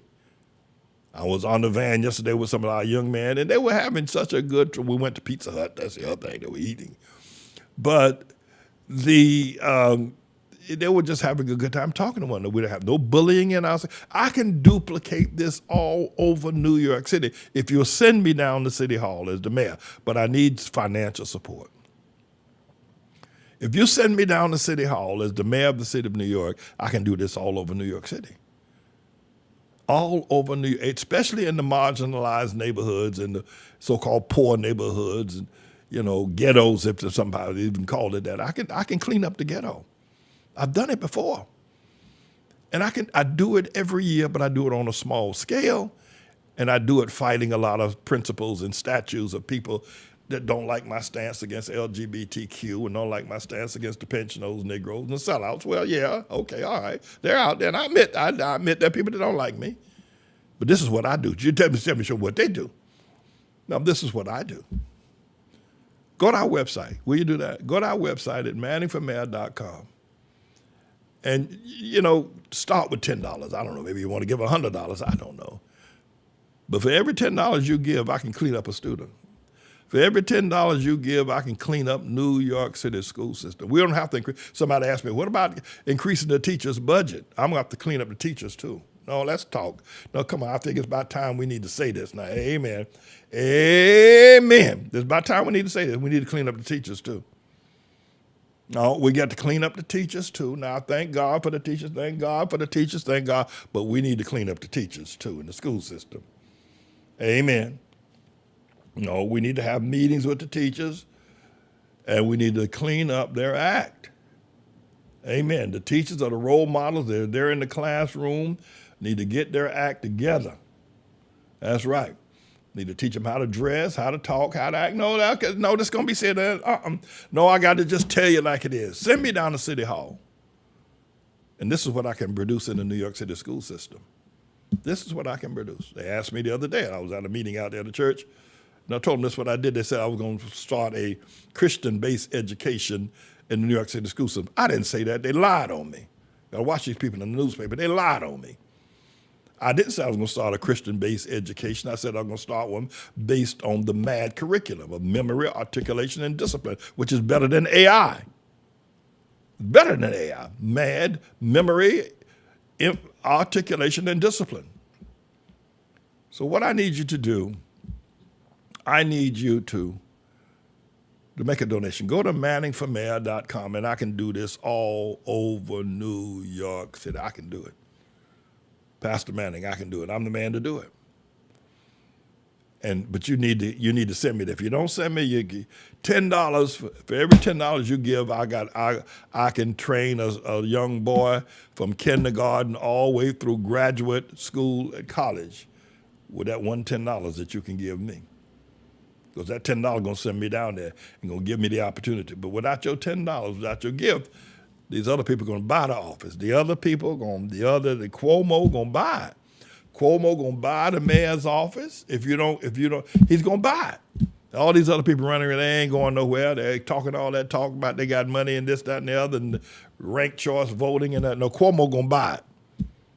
Cuomo gonna buy it. But if you send me, this is what I can do. You see that beautiful picture there? That's what I'm going to do. That's what I do every year. I do that every year. I've been doing it for 30 years, longer perhaps. Go to our website at manningformayor.com. Will you do that? Go to our website at manningformayor.com and make a donation. You can start with $10. All right? All right, listen, let me turn a corner here. I need to let you know that we're going to be having a big hootenanny here. Hootenanny. Lord have mercy. Oh, they're going to have a big hootenanny here on Saturday, June the 7th at the Outlaw World Missionary Church at 11 o'clock. And what we're going to be doing is we're going to get prepared for the Middle Passage Arch Town Hall. By the way, if there's anybody that's within the New York area, or Pennsylvania, New Jersey, or Connecticut, or any place else, for instance, that can know how to work steel, we need to put together a steel stage, and we need to, with the screws and the jousts and the pipes and the platform and all that kind of stuff, if you know how to do that kind of work, please call me at number 877-777-0734, and I'll give you that number. Just hold tight, I'll give you that number in a better way in just a moment. But we need, and then come to the church on Saturday. Come to the church on Saturday. We got the big plaza in front of the Adam Clayton Powell Jr. State Office Building, and we need to be able to, we put up a big stage. We're going to hang the banner, the Middle Passage banner. It's going to go up on steel pipes. It's going to stretch 40 feet this way, 5 feet that way, and then 25 feet this way, that way. And then we got to have all of that built. We got to do it all that one day because they won't give us the day. They won't give us the plaza the day before. They'll give us. We can only have it that one day. So I need people who know how to work, put together those pipes and screws and all those things that you're sticking them, and know how to do all that work. If you have skills at that and maybe have your own tool set, come call the church. And for everybody else, including those persons, I need you to show up on Saturday at about 10:45, which worship begins at 11 o'clock. You want to get in and before the worship gets started, before the singers get up and start doing their thing. You want to get in the building. And come, because we want to have prayers. We want to talk about what we're going to be doing at the Middle Passage Arch. This is historical. There's never been anything like this in the history of America. What we're going to do, a Middle Passage Arch, realizing and recognizing the people, the millions of people that died in the 300-year slave trade between the triangular trade, actually between West Coast Africa and East Coast America. So it's going to be a very important day. So all the students must be here. All the parents must be here. Mandatory parents and students come, and also all the members show up. Even if you're sick, bring yourself here. It's very important. I will pray for your healing, but get here, get into the building on Saturday. It's going to be a very, very important day.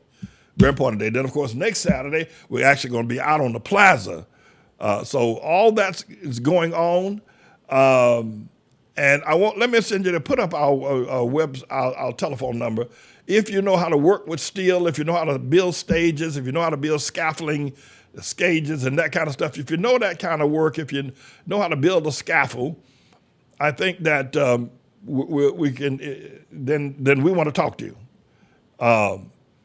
Because we need help doing all that work, right? Because we got a whole lot of other stuff that's going on that Saturday. And so you can call me here at the church, you can call me at number 877-777-0734. That's number 877-777-0734. That, you write that number down? Write it down. 877-777-0734. Call and ask to speak to me or ask to speak to Elder LaFleur. Say, can I speak to Pastor Man? I said, well, Pastor Man is busy right now. He's with a member right now. He's doing this. They said, well, can I speak to Elder LaFleur? All right, and for the Elder LaFleur, he should be able to pick up the call. All right, but we need help. All right, so Mr. Engineer, put that number up one more time. The number is 87. You're working on, okay. 877 is the number. 877-777-0734. That's the number you want to call, and to help us get the work done that we need to get done. So we need to be here this Saturday. Really, it's going to be a 2-day event. This Saturday at the 7th of June, we're going to be praying and planning and all kinds of things, and then this coming the Saturday thereafter will be the big day. All right, we'll actually be out on the plaza, and we're going to be having a good time. All right. So I think the engineer is going to put the number up for you to see, and I'll let it sit there for a little while so you'll be able to see it. 877-777-0734. That's our number, right? 877-777-0734. That's all sevens too, by the way. Everything's 7, even the 7, then 3 and 4 is 7, and it's all good, right? It's all good. So I need you to be here Saturday. That's this coming Saturday, June the 7th, right? I need you to be here. And we need people to volunteer for security, volunteer for building the scaffold, volunteer for, driving the vehicles and all that good stuff, right? So if you have any of those talents, please come. And for many of you, this might be the first time you might be coming to our ministry, our building on Saturday. But come on in. I don't bite. I shouldn't say I don't bite, but but that's the number. Call the number, 877-777-0734. Now, Mr. Engineer, I sent out a tweet yesterday regarding the truth. That's what I preach. And surprisingly, well, not surprisingly, but I've been running into a whole lot of people out there that have heard about me. I said, no, I didn't know I was that well known in New York City. I said, yeah, Pastor Man, we've been watching you for years. I said, yeah. I said, yeah, we know you. And then they said, where your church at? Somebody said that, right? I said, on 123rd Street, and I showed them this announcement board thing right here. Put that announcement board thing up. They said, oh, we know about you. Oh, Lord, is that you? So I've been reading your sign for years. Is that you? I said, yeah, that's me. Yeah, that's me. But you said, welcome to the truth. You've seen this sign for years. Now come meet the man. That's me. And, we welcome you to experience the truth like you've never heard before. So come and worship with us every Saturday at 11 a.m. And I'm the pastor. Our church is at 38 West 123rd Street in New York City. 38 West 123rd Street in New York City. And they got the QR code right there. They want to scan us and find out more about us.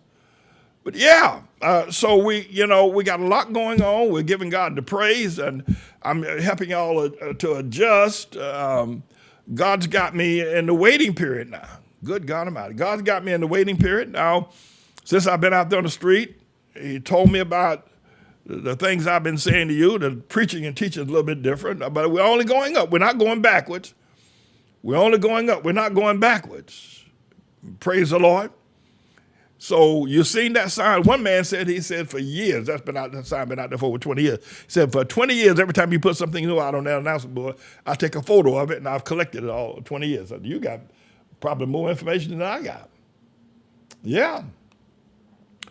But listen, everybody, Mr. Engineer also sent a tweet out regarding the Middle Passage event.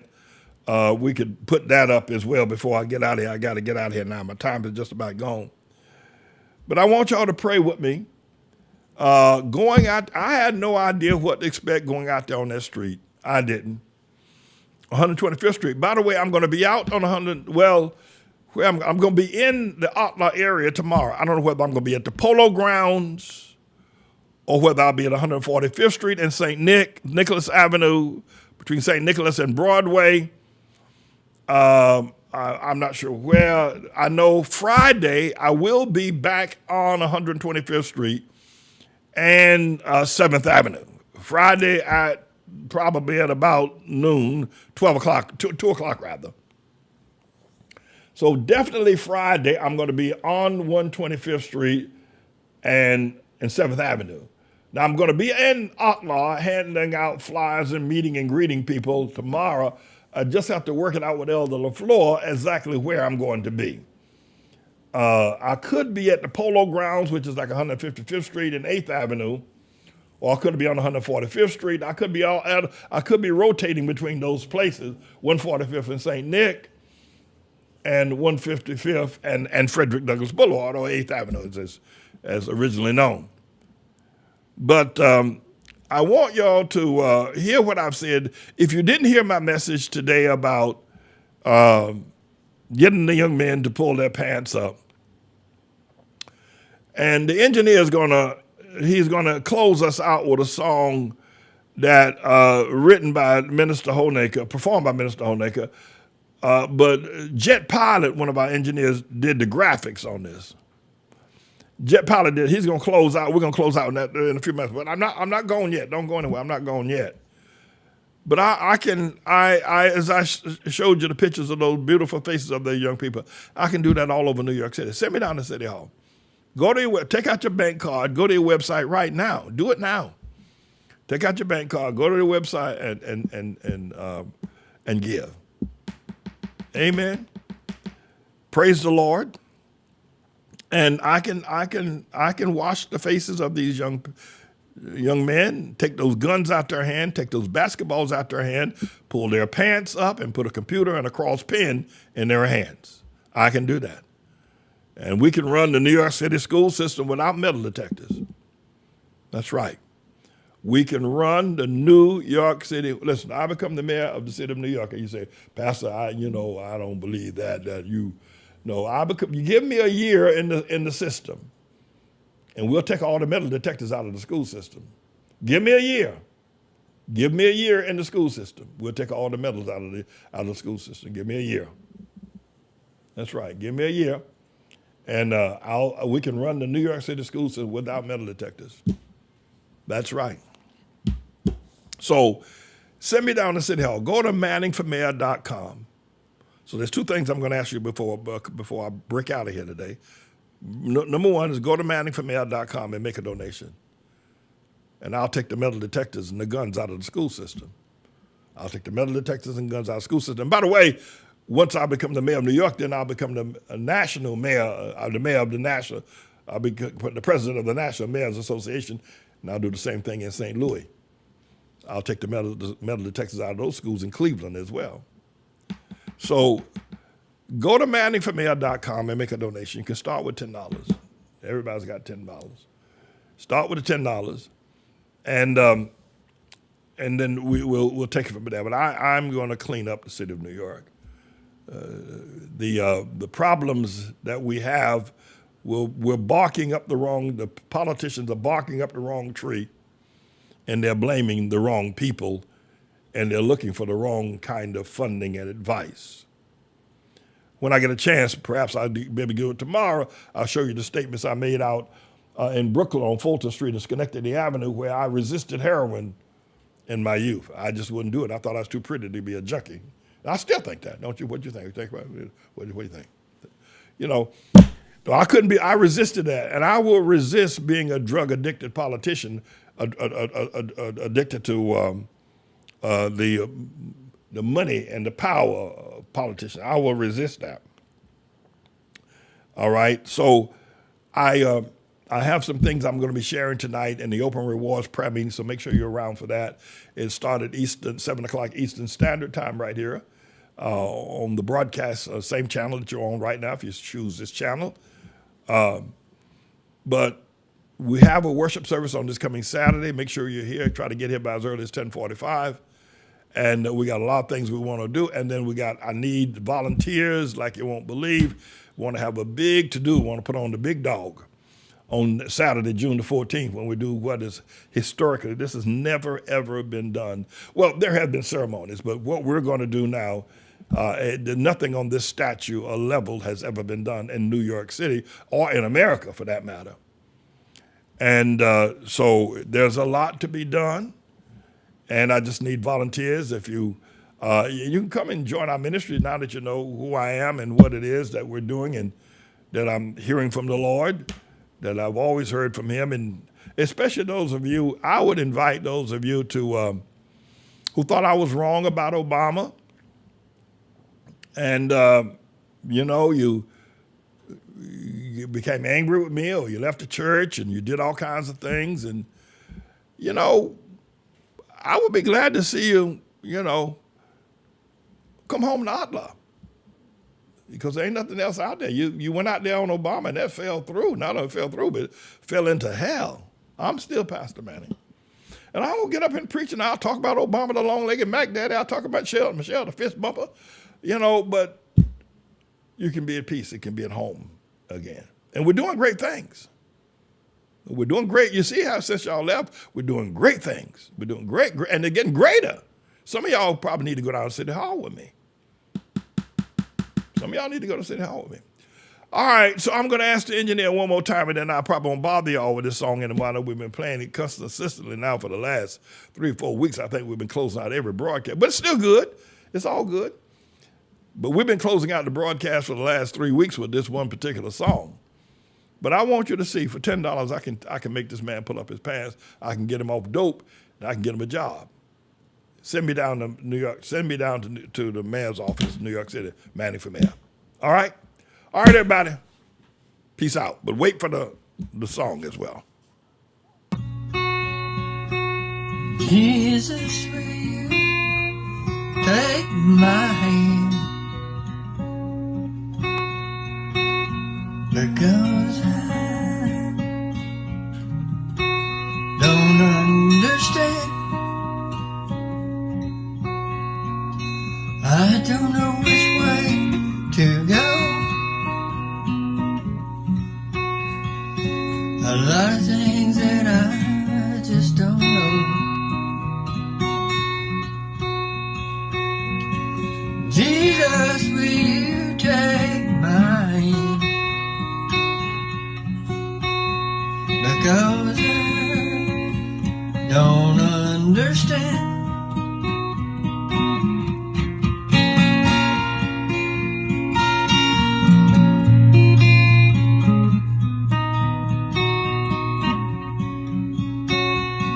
It's a long, dark road,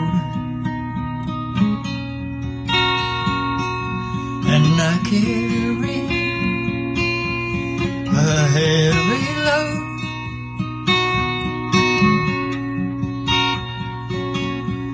Jesus, will you take my hand?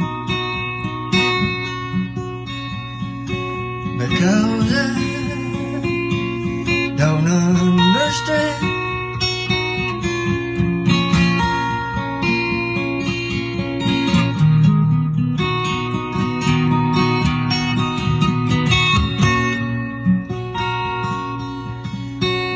Jesus, lead me to the promised land.